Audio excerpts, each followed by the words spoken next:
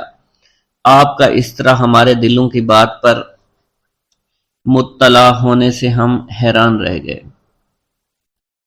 حضرت ابو حفص عمر بن صالح بغدادی ایک مرتبہ اپنی اونٹنی کو ہانکتے ہوئے حضور سیدنا غوث اعظم کی خدمت میں حاضر ہوئے۔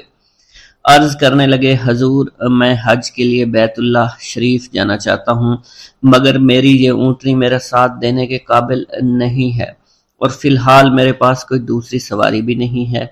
آپ نے اس اونٹنی کی پشت پر ہاتھ پھیرا۔ اس کے بعد حضرت ابو حفص عمر بن صالح بغدادی نے اس اونٹنی کو ایڑی لگائی تو وہ اونٹنی بیت اللہ شریف تک بھاگتی ہی چلی گئی اور کوئی دوسری سواری اس کے قریب نہیں پہنچ سکی۔ حضرت ابو حامد فرماتے ہیں، میں ایک مرتبہ بغداد شریف میں حضور سیدنا غوث اعظم کی خدمت میں حاضر ہوا اور اپنا مصلی آپ کے نزدیک بچھا کر بیٹھ گیا۔ آپ نے مجھ سے فرمایا، اے حامد، تم عنقریب بادشاہوں کے دسترخوان پر بیٹھو گے۔ چنانچہ جب میں حران واپس پہنچا تو سلطان نور الدین زنگی نے مجھے اپنے پاس رہنے پر مجبور کر دیا اور مجھے اپنا مصاحب خاص مقرر کر دیا اور ناظم اوقاف مقرر فرمایا۔ حضرت شیخ ابو المظفر اسماعیل سے منقول ہے کہ ایک مرتبہ حضرت شیخ الہیتی بیمار ہو گئے۔ حضور سیدنا غوث اعظم ان کی عیادت کے لیے تشریف لائے۔ آپ نے ان کے نزدیک کھجور کے 2 درخت دیکھے جو 4 سال سے خشک تھے اور ان پر پھل نہیں آتا تھا۔ آپ نے ان درختوں کے نیچے بیٹھ کر وضو کیا اور 2 رکعت نماز ادا فرمائی۔ کچھ دن گزرنے کے بعد ان درختوں پر پھل لگ گئے اور وہ دوبارہ سے سرسبز و شاداب ہو گئے۔ جھولی کو میری بھر دو ورنہ کہے گی دنیا، ایسے سخی کا منگتا پھرتا ہے مارا مارا۔ مولانا عبد الرحمن جامی فرماتے ہیں، حضور سیدنا غوث اعظم کا ایک مرید آپ کے ہمراہ مسجد کی جانب جا رہا تھا۔ جمعہ کا دن تھا۔ اس دن کسی بھی شخص نے آپ کو دیکھ کر نہ سلام کیا نہ ہی کچھ توجہ فرمائی۔ اس مرید کے دل میں خیال آیا کہ پہلے تو آپ جمعہ کی نماز کی ادائیگی کے لیے بڑی مشکل سے لوگوں کے ہجوم میں سے ہوتے ہوئے مسجد کی جانب تشریف لے جایا کرتے تھے، اور آج کوئی شخص بھی آپ کو سلام نہیں کر رہا ہے اور نہ آپ کے نزدیک آ رہا ہے۔ مولانا عبد الرحمن جامی فرماتے ہیں، ابھی یہ خیال اس مرید کے دل میں ہی تھا کہ حضور سیدنا غوث اعظم نے مسکرا کر اس مرید کو دیکھا، پھر لوگوں کا ایک جمع غفیر اکٹھا ہو گیا اور ہر کوئی آپ سے سلام کرنے کا خواہش مند تھا، یہاں تک کہ اس مرید اور آپ کے درمیان ہجوم حائل ہو گیا۔ اس مرید کے دل میں یہ خیال آیا کہ یہ پہلا حال اچھا تھا جب میں اور آپ تنہا تھے۔ مولانا عبد الرحمن جامی فرماتے ہیں، حضور سیدنا غوث اعظم شیخ عبد القادر جیلانی نے ایک مرتبہ پھر اس مرید کی دلی کیفیت کو بھانپتے ہوئے فرمایا، تمہیں معلوم نہیں لوگوں کے دل میری مٹھی میں ہیں، میں انہیں چاہوں تو پھیر دوں، چاہوں تو اپنی جانب متوجہ کر لوں۔ ایک مرتبہ ایک عورت حضور سیدنا غوث اعظم کی خدمت میں بیٹے کو لے کر حاضر ہوئی۔ عرض کیا، میرے اس بیٹے کو آپ سے دلی لگاؤ ہے، آپ اسے اپنی غلامی میں قبول فرما لیں، میں اللہ عز و جل اور آپ کی خاطر اپنے بیٹے پر اپنے حق کو معاف کرتی ہوں۔ آپ نے اس لڑکے کو قبول فرما لیا۔ چند روز بعد وہ عورت اپنے بیٹے سے ملنے کے لیے آئی تو وہ لڑکا آپ کے حکم سے مجاہدات میں مشغول تھا اور بے حد کمزور اور لاغر ہو چکا تھا۔ اس عورت نے جب آپ کو دیکھا تو آپ اس وقت مرغی کا گوشت کھا رہے تھے، آپ کے سامنے ہڈیاں پڑی ہوئی تھی۔ اس عورت نے آپ سے کہا کہ آپ خود تو مرغی کھاتے ہیں جبکہ میرا بیٹا سخت مجاہدات میں مشغول ہے۔ آپ نے اس عورت کی بات سننے کے بعد ہڈیوں کی جانب اشارہ کیا اور حکم دیا، اللہ عز و جل کے حکم سے زندہ ہو جاؤ۔ آپ کا یہ فرمانا تھا کہ ان ہڈیوں سے ایک سالم مرغی زندہ کھڑی ہو گئی۔ آپ نے فرمایا کہ جب تیرا بیٹا اس منزل پر پہنچ جائے گا تو پھر جو چاہے گا کھائے گا۔ منقول ہے، ایک مرتبہ حضور سیدنا غوث اعظم کو اللہ عز و جل کی جانب سے حکم ہوا کہ 700 مردوں اور 700 عورتوں کو واصل باللہ کریں۔ آپ نے اللہ کے اس فرمان کے مطابق مجمع عام میں نظر دوڑائی تو مجمع میں سے 700 مرد اور 700 عورتیں علیحدہ ہو گئیں۔ آپ نے ان پر نگاہ ولایت ڈالی تو وہ سب واصل اللہ ہو گئے۔ حضور سیدنا غوث اعظم مدینہ منورہ میں حضور نبی کریم کے روضہ مبارک پر حاضری دینے کے بعد باپیادہ بغداد شریف واپس تشریف لا رہے تھے۔ راستے میں ایک چور جو کہ ناکہ لگا کر کسی مسافر کا انتظار کر رہا تھا، اس نے آپ کو قریب آنے پر روک لیا۔ آپ نے اس چور سے دریافت کیا، تم کون ہو؟ اس نے کہا، دیہاتی ہوں۔ آپ کو بذریعہ کشف اس کی بدنیتی کی خبر ہو چکی تھی۔ اسی دوران اس چور کے دل میں خیال پیدا ہوا کہ یہ غوث اعظم ہوں گے۔ آپ نے اس کے دل کی بات کو بھانپتے ہوئے فرمایا کہ میں عبد القادر ہوں۔ چور نے جب آپ کی بات سنی فوراً قدموں میں گر پڑا اور معافی کا خواستگار ہوا۔ آپ کو اس کی حالت پر ترس آ گیا۔ آپ نے اللہ عز و جل کے حضور اس کے لیے دعا فرمائی تو ندائے غیبی سنائی دی، اے غوث اس چور کو سیدھے راستہ دکھاتے ہوئے قطب بنا دو۔ آپ نے اس چور کی جانب نگاہ دوڑائی تو آپ کے فیض روحانی سے قطب کے درجے پر وہ فائز ہو گیا۔ حضرت شیخ ابو عباس خضر بن عبداللہ بن یحییٰ حسینی فرماتے ہیں، ایک مرتبہ میں نے خلیفہ ابو المظفر یوسف عباسی کو حضور سیدنا غوث اعظم شیخ عبد القادر جیلانی کی خدمت میں موجود پایا۔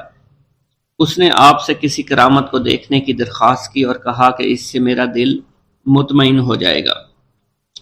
حضور سیدنا غوث اعظم حضرت سیدنا شیخ عبد القادر جیلانی نے خلیفہ سے پوچھا کہ تو کیا چاہتا ہے؟ اس نے کہا کہ ایک سیب، اور اس وقت عراق میں سیبوں کا موسم نہ تھا۔ آپ نے اپنے دستے مبارک فضا میں بلند کیا اور دیکھتے ہی دیکھتے آپ کے ہاتھ میں 2 سیب آ گئے۔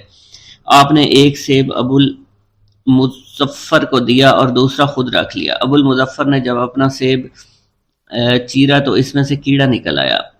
اس نے جب اپنا سیب چیرا تو یہ اندر سے سفید تھا، اس میں سے کستوری کی خوشبو آ رہی تھی۔ ابو المظفر نے وجہ دریافت کی تو آپ نے فرمایا اس سیب میں سے کیڑا اس وجہ سے نکلا کیونکہ اس سیب کو ظالم کا ہاتھ لگا ہوا تھا۔ حضرت شیخ ابو محمد سے مروی ہے، ایک مرتبہ میں حضور سیدنا غوث اعظم کی خدمت میں بغداد شریف حاضر ہوا۔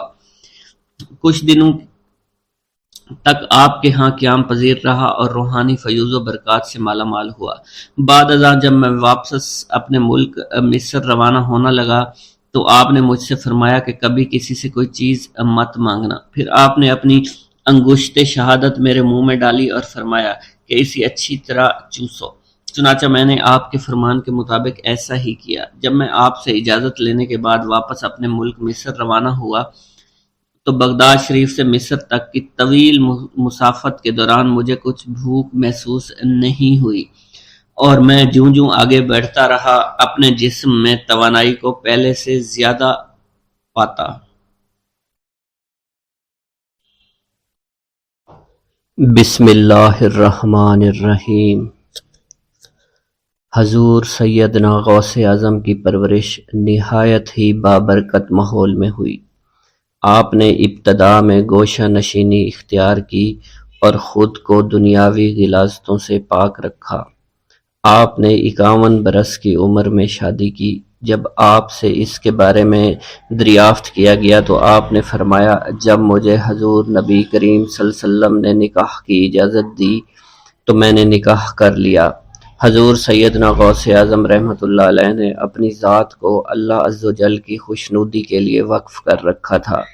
آپ کی راتیں جاگ کر گزرتی تھی اور ساری رات آپ مراقبہ اور مشاہدہ میں گم رہتے تھے۔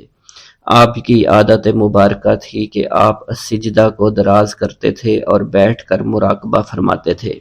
اسی دوران آپ کا جسم مبارک نورانی شعاؤں کے زیر اثر ہوتا تھا اور کئی مرتبہ آپ ان نورانی شعاؤں میں غائب ہو جایا کرتے تھے۔ حضور شیخ ابو عبداللہ بن حسنین بن ابی فضل فرماتے ہیں کہ سیدنا غوث اعظم کے بعض دہقانی مریدین ہر سال آپ کے لیے گیہوں بوتے تھے اور جائز طریقہ سے اسے پالتے تھے۔ پھر آپ کے بعض مریدین اسے پیستے آپ کے لیے ہر روز 4 یا 5 روٹیاں پکاتے اور شام کو آپ کے پاس روٹیاں لے کر آتے تھے۔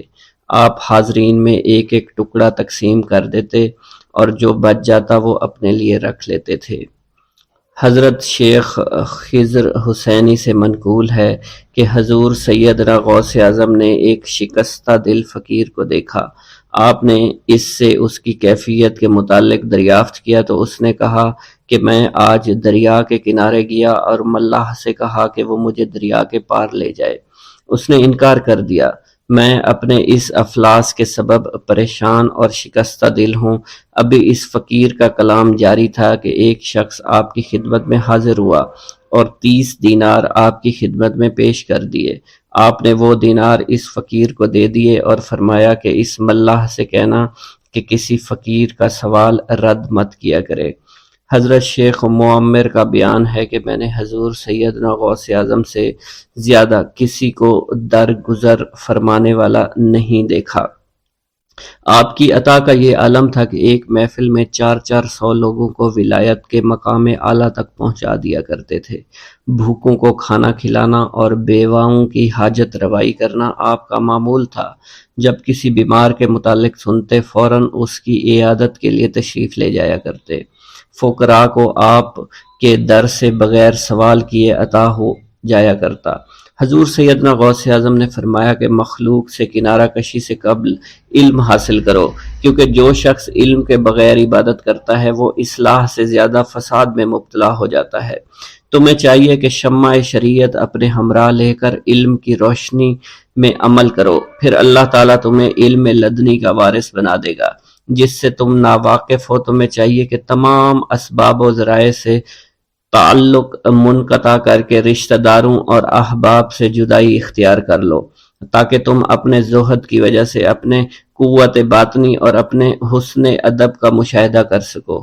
خدا کے علاوہ تمام عالم اسباب سے اس خوف سے منقطع ہو جاؤ تاکہ تمہاری شمع معرفت نہ بجھ جائے اور جب تم 40 دن ایک چلہ اپنے رب کے لیے مخصوص کر دو گے تو تمہارے قلب سے حکمت کے چشمے جاری ہو جایا کریں گے اور تم معرفت الہی کی تپش کا مشاہدہ کرنے لگو گے، جس کو حضرت موسیٰ علیہ السلام نے اپنے شجر قلب پر محسوس کیا تھا۔ اس کیفیت کے بعد تم اپنے نفس و خواہش، اپنے شیطان، اپنی طبیعت اور اپنے وجود سے کہو گے کہ ٹھہر جا، میں نے اس آگ کا مشاہدہ کر لیا ہے جو قلب موسیٰ علیہ السلام سے روشن ہوئی تھی۔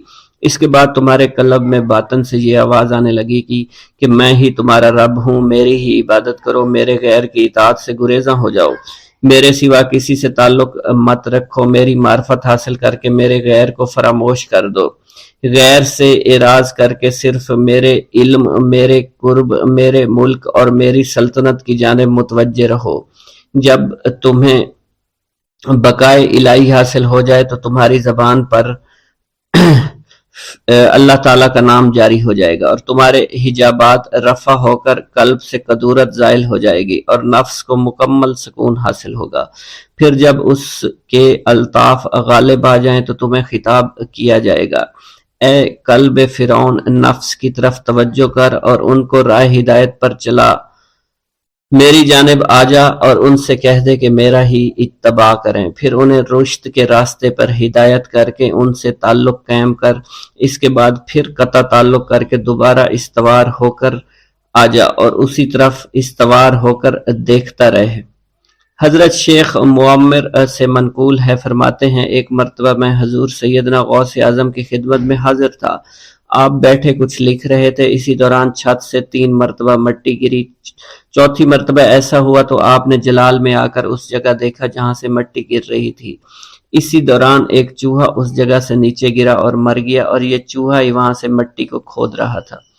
حضرت شیخ عمر بن مسعود فرماتے ہیں حضور سیدنا غوث اعظم فرما رہے تھے، اسی دوران ایک چڑیا نے آپ کی قمیص پر بیٹ کر دی، آپ نے جلالی نظروں سے چڑیا کو دیکھا، چڑیا اسی وقت نیچے گری مر گئی، آپ نے وضو سے فارغ ہونے کے بعد قمیص کے اس حصے کو دھویا، پھر اپنی قمیص مبارک اتار کر مجھے دی اور فرمایا اس کو فروخت کر کے اس کی رقم کو خیرات کر دو، یہ اسی کا بدلہ ہے۔ منقول ہے حضور سیدنا غوث اعظم کے زمانہ میں ایک بہت ہی گناہگار شخص تھا، لیکن اس کے دل میں آپ سے بے پناہ محبت تھی۔ جب اس کے مرنے کے بعد اس کو دفن کیا گیا تو قبر میں منکر نکیر نے سوالات کیے، تو اس نے ہر سوال کے جواب میں شیخ عبد القادر کہا۔ منکر نکیر نے اللہ کی بارگاہ میں اس کے جواب کو پیش کیا تو حکم ہوا، اگرچہ یہ بندہ فاسقوں میں سے ہے لیکن یہ میرے محبوب جو کہ صادقین میں سے ہیں ان سے محبت رکھتا ہے۔